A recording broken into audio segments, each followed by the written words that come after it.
अनुपम भौगोलिक बनावट, ऐतिहासिक, पुरातात्विक तथा धार्मिक महत्त्व, सामाजिक सांस्कृतिक सम्पदा र वैभवको उच्चतम स्रोतका कारण नेपालको पूर्वी पहाडमा पर्यटकीय, कृषि र जडीबुटी उत्पादनको प्रचुर सम्भावना छ।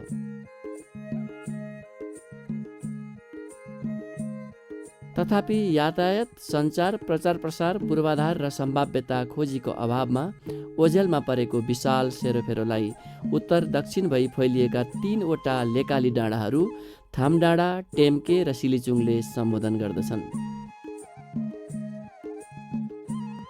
हजारौं हेक्टर जमिन बाँझो र उपयोग शून्य भई बसिरहेको स्थितिलाई मध्यनजर गरी यिनै 3वटा डाँडाहरूको नामबाट विक्रम सम्वत 2070 सालमा थामडाँडा, टेम्के, सिलिचुङ कृषि सहकारी संस्था टिटिएस एग्रो कोअपरेटिभको जन्म भयो। निर्वाहमुखी कृषि पद्धति र निष्क्रिय पर्ती एवं निजी जग्गालाई उपार्जनमुखी तथा उत्पादनमुखी बनाउँदै पहाडी परम्परागत व्यवसायलाई निर्यातमुखी नगदे बालीमा रूपान्तरण गर्नु अनि जमिनको वातावरण मैत्री प्रयोगबाट रोजगारीको सिर्जना गर्दै राष्ट्रिय आयमा ठोस योगदान पुर्याउनु यस संस्थाको सारभूत लक्ष्य हो।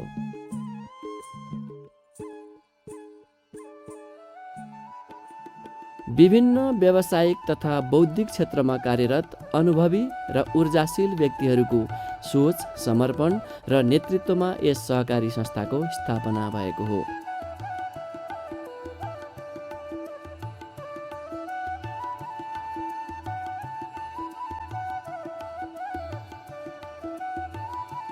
नगद तथा जग्गाको सामूहिक लगानी, स्थानीय प्राकृतिक तथा मानव स्रोतको अधिकतम प्रयोग, वातावरण र स्वास्थ्य मैत्री प्रविधि, परम्परागत तथा आधुनिक सिप र ज्ञानको एकीकृत प्रयोग, राष्ट्रिय तथा अन्तर्राष्ट्रिय बजार व्यवस्थापन अनि उन्नत जैविक प्रविधि, अनुसन्धान र अन्वेषणलाई यस संस्थाले प्राथमिकता दिएको छ। 2टा जिल्लामा विशेष गरिकन खोटाङ र भोजपुर जिल्लाका सीमान्त क्षेत्रहरूमा उच्च लेकाली, पर्ती, खुल्ला डाँडा चौरहरूमा हामीले चाहिँ धमाधम चिया रोपिसकेको छ र केही महत्त्वपूर्ण नेपालदेखि लोप हुन लागेका र मानव उपयोगी अत्यन्त जीवनको लागि चाहिने बचपन बुटी जस्ता हाम्रा जडीबुटीहरू, लोट सल्ला, त्यसपछि गएर पाखनबेद, चिरैतो, सुगन्ध कोकिल वनस्पति हो र यसले हामीले मालागिरीको रूपमा चाहिँ चिन्छन्, त मालागिरीको रूपमा दिन्छन् र त्यहाँको स्थानीय भाषामा अब कतिले चाहिँ लेकाली टिमुर पनि भन्छ, भोटे टिमुर पनि भन्दछ। पूर्वी मध्य पहाडी भेगबाट सुरु गरी देशका अन्य क्षेत्रहरूमा समेत विस्तार गर्दै लैजाने योजना अनुरूप भोजपुर, खोटाङ, सोलुखुम्बु र सङ्खुवासभा जिल्लाका पर्ती एवं बाँझा डाँडा पाखाहरूलाई यस संस्थाले पहिलो कर्मक्षेत्रको रूपमा लिएको छ।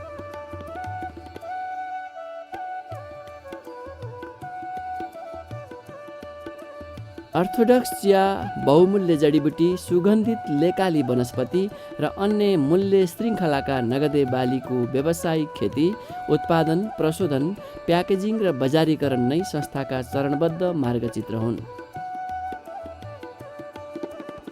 अर्थोडक्स चियाको विषयलाई संस्थाले प्रमुख विषय बनाएकाले नीतिगत सहजताका लागि संस्थाको नाममा चिया शब्द थप गरी थामडाँडा, टेम्के, सिलिचुङ चिया कृषि सहकारी संस्था लिमिटेड अर्थात् TTS T agro cooperative limited बनाइएको छ।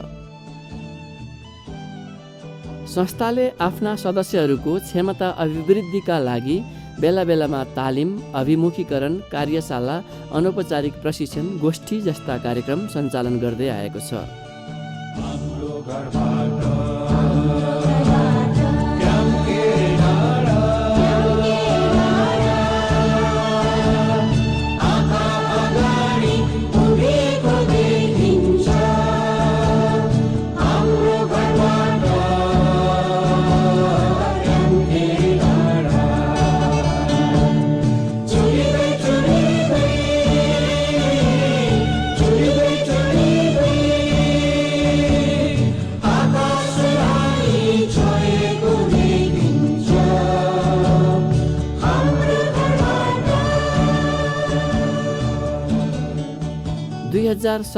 पुस 27 मा आयोजित पहिलो वार्षिक साधारण सभाले विभिन्न संस्थागत नियम निर्देशिकाहरू पारित गर्यो, जसको उद्देश्य संस्थाका व्यावसायिक एवं प्रशासनिक कामलाई थप व्यवस्थित गर्नु थियो।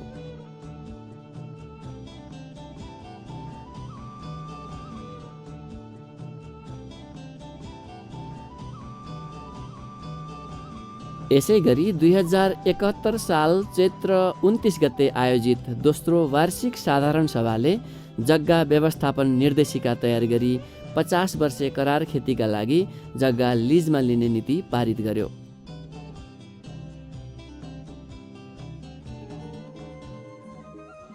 सार्वजनिक प्रति फाँटहरूमा चिया तथा जडीबुटी खेतीका लागि 50 वर्षे करार गरी खेती गर्न नेपाल सरकार वन मन्त्रालयसँग संवाद र आग्रह जारी रहेको छ।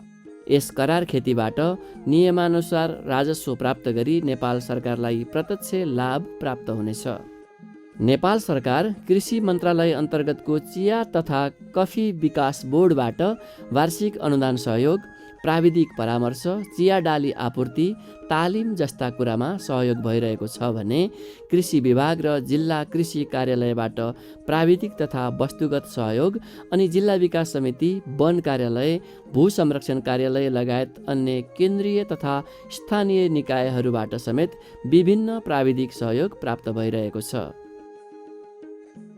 डेनमार्क सरकारद्वारा प्रायोजित उन्नति कार्यक्रम अन्तर्गत अगुवा किसान तथा सदस्यहरूलाई संस्थाले चिया खेती सम्बन्धी तालिम प्रदान गर्दै आएको छ भने चिया प्रशोधन कारखाना निर्माणको पहल सुरु भएको छ।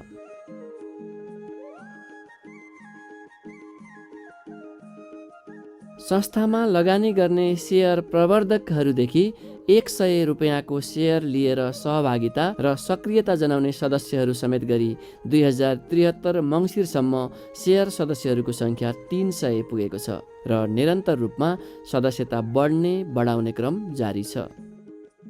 करिब 2 करोड रुपैयाँ बराबरको अचल सम्पत्ति र झन्डै 1 करोड रुपैयाँ बराबरको नगद लगानी रहेको यस संस्थामा हाल रहेको जनशक्तिको कुरा गर्दा खेती सहयोगी 12 जना, प्राविधिक 3 जना, कार्यालय सचिव 1 जना, एकाउन्टेन्ट 1 जना र कार्यकारी निर्देशक 1 जना रहेका छन्।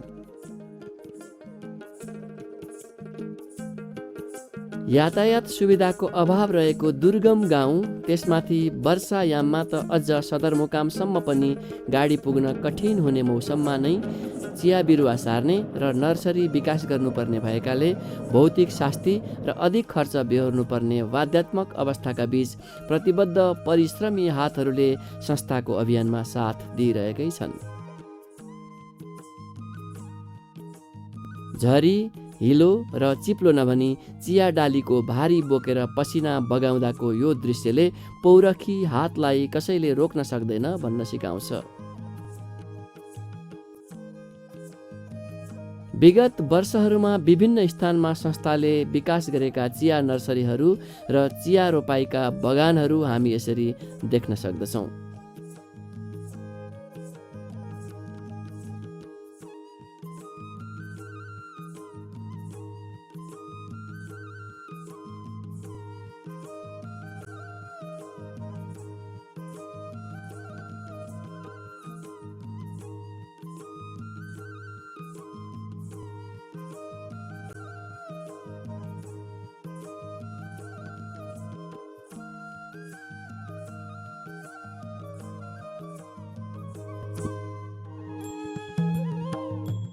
थामडाँडा टेम्के सिलिचुङ चिया कृषि सहकारी संस्थाको सदस्यता प्रणाली, स्थानीय कार्य सञ्चालन, नेतृत्व व्यवस्था, कर्मचारी व्यवस्थापन, आचार संहिता, सेयर वितरण पद्धति र संरचनाको मौलिक चरित्र आफ्नै किसिमको छ।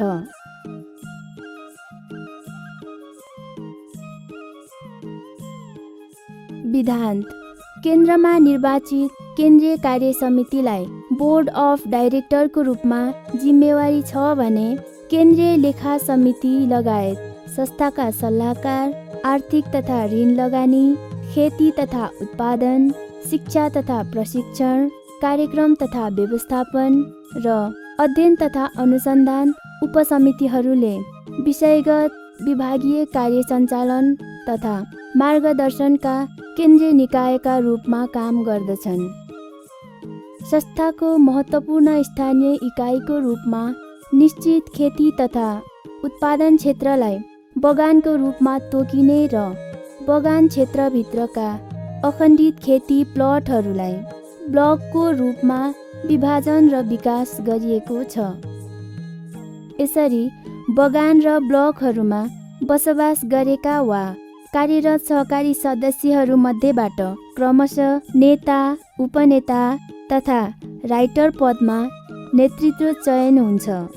संस्थाको बगान र ब्लक गठन तथा कार्य सञ्चालन सम्बन्धी कार्यविधि 2072 बमोजिम बगानहरूको भूगोल र नामाकरण यस प्रकार छन्।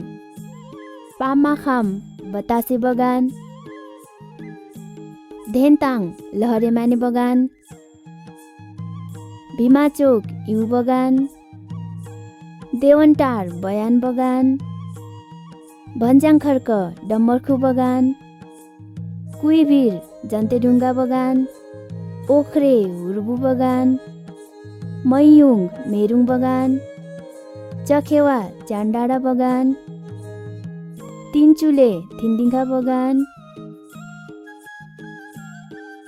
पूर्णेडाँडा दिमालुङ बगान,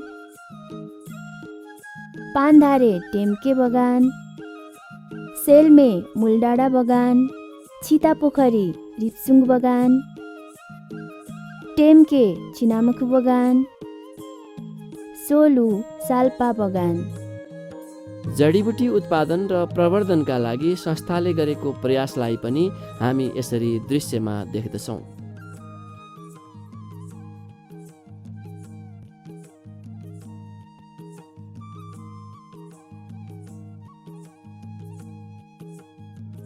अपार सम्भावना र अवसर जहाँ हुन्छ त्यहाँ समस्या र चुनौतीको सम्भावना पनि उत्तिकै रहेको हुन्छ। यस संस्थाको बृहत अभियानमा पनि विभिन्न चुनौतीहरू छन्। उपयुक्त माटो, मौसम र उचाइ पहिचान गरी अमूल्य जडीबुटी सफल उत्पादनको सम्भावना यकिन गर्नुपर्ने, अभ्यास र अनुसन्धान हुन समय लाग्ने, सहकारीको मर्म जनस्तरसम्म पुर्याई सामञ्जस्य, एकरूपता र हातेमालोलाई सशक्त बनाउने काममा लामो समय लाग्ने, आर्थिक लगानी र कार्य सञ्चालन सुधारका लागि सेयर सदस्यहरूमा सीमित हुनुपर्ने अवस्था, अनावश्यक हल्ला, गलत सोच, निराशा, शङ्कालु भावना, जोखिम लिन डराउने बानी र आत्मविश्वासमा कमी जस्ता कुराहरूलाई हटाउँदै जानुपर्ने जस्ता समस्या र चुनौतीहरूको सामना गर्नुपर्ने अवस्था छ। यसै गरी अनुदान लिन कठिन, कर्जा पाउन नीतिगत रूपले अप्ठ्यारो र अनुदार नीति, चिया खेतीका लागि नयाँ स्थानमा विस्तार गर्न कठिनाई जस्ता कुराहरूको पनि संस्थाले सामना गर्नु परिरहेको छ। सबल र सफल पक्षहरू पनि उत्तिकै विद्यमान भएकाले नेपालको गार्हस्थ्य उत्पादनमा अभिवृद्धि गरी राष्ट्रिय आय र आन्तरिक रोजगारी मार्फत आत्मनिर्भरतामा आमूल परिवर्तन गर्दै युवाहरूलाई विदेशिनबाट रोक्न सकिन्छ भन्ने पूर्ण विश्वासका साथ यस संस्थाले भावी योजनाहरू तय गरेको छ। यो वर्ष अर्थात् 2074 को वर्षाद याममा छितापोखरी रिप्सुङ, सेल्मे मुलडाँडा, पान्धारे टेम्के, दिमालुङ पूर्णेडाँडा, भन्ज्याङखर्क डम्बरखु, मैयुङ मेरुङ, धेनताङ लहरेमाने बगानहरूमा तयारी चिया बिरुवा रोपाई तुरुन्तै गर्ने र अन्यत्र पनि क्रमशः रोपाई कार्यलाई निरन्तरता दिँदै जाने संस्थाको योजना छ। यसै गरी यसै सालमा चिया बिरुवाको नर्सरी निर्माणतर्फ तत्काललाई ओख्रे हुर्बु बगानमा 2वटा, पामाखम बतासेमा 2वटा, पान्धारे टेम्केमा 2वटा, सेल्मे मुलडाँडामा 2वटा, छितापोखरी रिप्सुङमा 2वटा, धेनताङ लहरेमानेमा 2वटा, भिमाचोक युमा 1, देवनटार बयाङमा 2वटा, दिमालुङ पूर्णेडाँडामा 1, भन्ज्याङखर्क डम्बरखुमा 2वटा र कुइभिर जन्तेढुङ्गामा 1 समेत गरी 19वटा नर्सरी निर्माण गर्ने र विस्तारको क्रमलाई निरन्तरता दिने समेत संस्थाको योजना छ। जडीबुटी तथा सुगन्धित वनस्पतिलाई समेत प्रवर्धन गर्ने उद्देश्यले भेमाचोक युँ, धेनताङ लहरेमाने, पामाखुम बतासे, देवनटार बयाङ, कुइभिर जन्तेढुङ्गा बगानहरूमा मालागिरीको बिउबाट तत्काल नर्सरी विकास गर्ने कार्यक्रम छ। यस्तै पाखनबेतको नर्सरी पनि साम्के थामडाँडा ब्लकमा विकास गर्ने योजना छ। महत्त्वपूर्ण जडीबुटी चिरैतोको नर्सरी विकासका लागि साम्के थामडाँडा ब्लक, जरबुटे जुरेथुम्की ब्लक, धेन्ताङ लहरे माने बगान, सेल्मे मूलडाँडा बगानलाई उपयुक्त स्थान ठहर गरी खेती गर्ने कार्यक्रम रहेको छ भने पामाखम बतासे बगान र सेल्मे मूलडाँडा बगानमा टिमुर खेतीको योजना छ। तत्काल सम्पन्न गरिने यी योजनाहरूका अलावा दीर्घकालीन रूपमा अन्य विविध बहुमूल्य जडीबुटीको खेती, विकास र प्रवर्धनलाई संस्थाले आफ्नो गन्तव्य मार्गमा राखेको छ। संस्थाले उत्पादन गर्ने अर्थोडक्स चिया प्रशोधनका लागि पामाखाम बतासेको बतासे मूलबारीमा एउटा र टेम्के छिनामुखु बगानलाई लक्षित गरी अर्को मजौला आकारको कारखाना स्थापनालाई संस्थाले तत्कालको कार्यक्रममा राखी नेपाल सरकार र उन्नति कार्यक्रम लगायत अन्य दात्री निकायहरूसँग अनुदान सहयोगको पहल गरिरहेको छ। कामको गति सँगसँगै आवश्यक पर्ने प्राविधिक तथा अप्राविधिक जनशक्ति थप गर्दै लैजाने क्रममा संस्थाको कार्य सञ्चालन क्षमता पनि दिन दुगुना रात चौगुना वृद्धि गर्ने लक्षित प्रतिबद्धता छ। हातेमालो गरौँ, प्रति डाँडा पाखाहरूमा चियाको हरियालीले भर्दै प्रचुर उत्पादन र उपलब्धि प्राप्त गरौँ भन्ने आह्वानका साथ ग्रामीण आय र आत्मनिर्भरताका लागि संस्थाले चालेका पाइलाहरू निरन्तर अगाडि बढिरहनेछन्, रोकिने छैनन्। समय विपना बनेर गाउँले फाँट र पर्तीहरू उत्पादन र उन्नतिका धरोहर बन्नेछन् भन्नेमा दुई मत छैन।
Yes, but